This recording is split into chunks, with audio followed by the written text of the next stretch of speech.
ছবিটাকে এখানে এসছে, কি বলবেন এখানে প্রস্তুত করলে?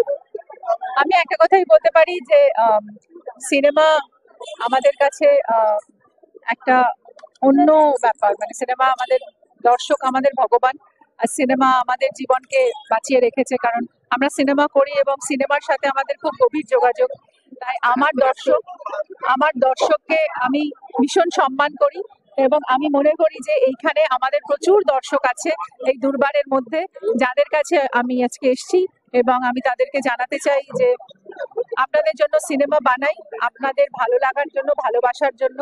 তাই আমি সব সব দর্শককে আমি আহ্বান জানাচ্ছি আমাদের এই ছবি দেখার জন্য। এবং তারকা নিয়ে অভিজ্ঞতা কেমন এই বইটা করা? দারুণ, এবং সেটা আপনি পরিচালককে আরো বেশি করে জিজ্ঞেস করলে ভালো হবে, কারণ পরিচালকেরই হ্যান্ডেল করতে হয়েছে এত হিরো হিরোইনদের।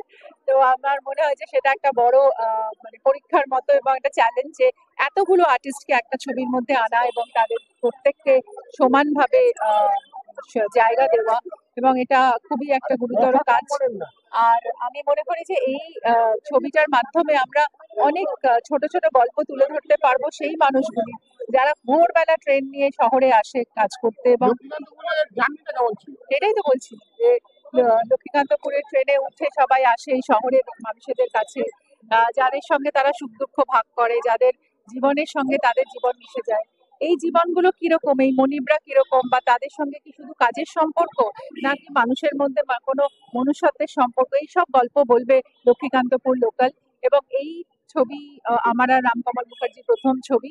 আমি মনে করি যে এই ছবি যেন সাফল্যমণ্ডিত হয় এবং আপনাদের সবার ভালোবাসা এবং ছোঁয়ায় এই ছবি উজ্জ্বল হয়ে যাবে, আমি জানি। আজকে মদনদা বললো লক্ষ্মীকান্তপুর লোকাল 21 নভেম্বর একদম কেন্দ্রে ভেতরে ঢুকে যাবে লক্ষ্মীকান্তপুর লোকাল একদম মানে ট্রেনটা একদম ল্যান্ড করবে ওখানে গিয়ে। আর আমি আজকে আমার বোনরা এখানে যারা আছে, আমার দিদিরা যারা আছে, তাদের জন্য এই বিশাখা দিদিকে এক্ষুনি বললাম আমরা যে তাদের জন্য একদম দারুণ ভাবে আমরা আয়োজন করব ছবি দেখার, এবং আমরা তাতে খুবই আনন্দিত বোধ করবো এবং এটা আমাদের প্রাপ্তি।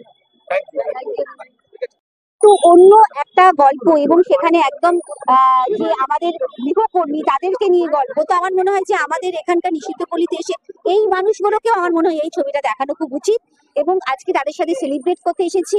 এবং আজকে যেহেতু কার্তিক পুজো এবং তাদেরকেও এবং শীতের মরশুমও পড়ে যাচ্ছে এবং তাদেরকে কিছু আমরা ডিস্ট্রিবিউট করছি শীতের জামা কাপড়, এবং অবশ্যই তাদেরকে এটুকু কমিটমেন্ট করে গেলাম যে আগামী দিনে 21 তারিখের পর আমরা তাদেরকে নিয়ে একসাথে হলে বসে লক্ষ্মীকান্তপুর লোকাল দেখবো।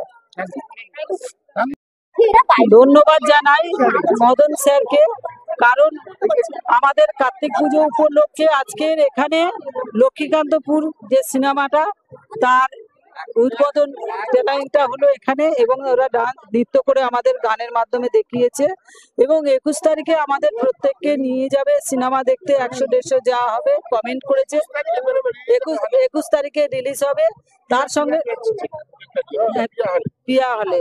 তো সেখানে কথা হচ্ছে যে উনি সবসময়, মদন স্যার প্রত্যেকটা মুহূর্তে আমাদের সঙ্গে আছে। দুর্গাপুজো, লকডাউন, কার্তিক পুজো, ভাইফোঁটা, প্রত্যেকটা প্রোগ্রামে উনি কিন্তু আমাদের সঙ্গে আছেন। প্রত্যেকটা মুহূর্তে মদন স্যার আমাদের পাশে আছে দুর্বারের সঙ্গে। উনি এই হঠাৎ কালকে প্রোগ্রামটা বলেছে যে আমরা যৌনকর্মীদেরকে কার্তিক পুজো উপলক্ষে বস্ত্র দান করব এবং তার সঙ্গে শীতের বস্ত্র দেব। চেষ্টা করেছে যে যতজনকে দেওয়ার জন্য, এবং বলেছে যে ঋতুদি নিজে এসে যৌনকর্মীদেরকে বরণ করে নেবে, বরণ করে নিয়ে এই কার্তিক পুজো মানে শুরু সূচনা করবে, যে কার্তিক পুজোর জল ভরতে যাওয়া থেকে শুরু করে পুরোটাই অ্যারেঞ্জ করেছে। Thank you. তাই জন্য আমার মনে হয় যে ছবিটা খুবই একটা নতুন রকমের ছবি, আর সেই ছবিটা আমরা যেটা লিখেছি বা যেটা বানিয়েছি সেটা আপনার দর্শকরা 21 তারিখে গিয়ে হলে দেখুন। কারণ এই ছবিতে প্রচুর অভিনেতা অভিনেত্রীরা কাজ করেছেন, যেটা আমি একটু আগেই বললাম। কৌশিক গঙ্গোপাধ্যায়, ঋতু পর্ণা সেনগুপ্ত, পাওলি দাম, ইন্দ্রনীল সেনগুপ্ত, সঙ্গীতা সিনহা, চাঁদনী ঘোষ, সায়নী ঘোষ, জন ভট্টাচার্য, রাজনন্দিনী, দেবাশিস, প্রচুর অভিনেতা অভিনেত্রী। খুব ভালো ভালো গান আছে এই ছবিতে। সোনু নিগম গান গেয়েছেন, ছবিতে গান গেয়েছেন জাভেদ আলী, ইমন চক্রবর্তী, তো এছাড়া অনেকে আছেন, সুচিস্মিতা আছেন, প্রচুর মানে ভালো ভালো সিঙ্গার আছেন, ভালো ভালো গান আছে, ইমোশন আছে, ড্রামা আছে। আর সব থেকে ভালো কথা হচ্ছে যে এটা একটা রিলেটেবল স্টোরি।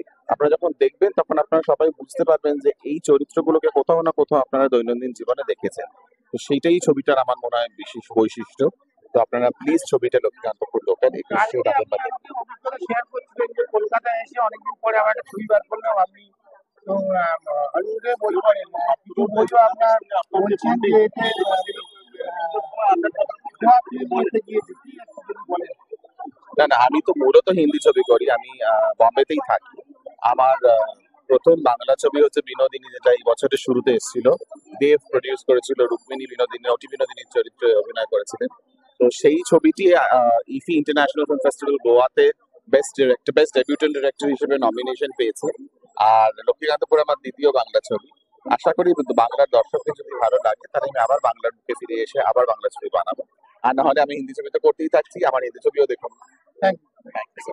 এইরকম নতুন নতুন আপডেট দেখার জন্য বেঙ্গল ন্যাশনাল টিভিকে ফলো, লাইক, সাবস্ক্রাইব, শেয়ার করুন। প্রিয় দর্শক বন্ধুরা, আমাদের চ্যানেলের পাশে থাকুন।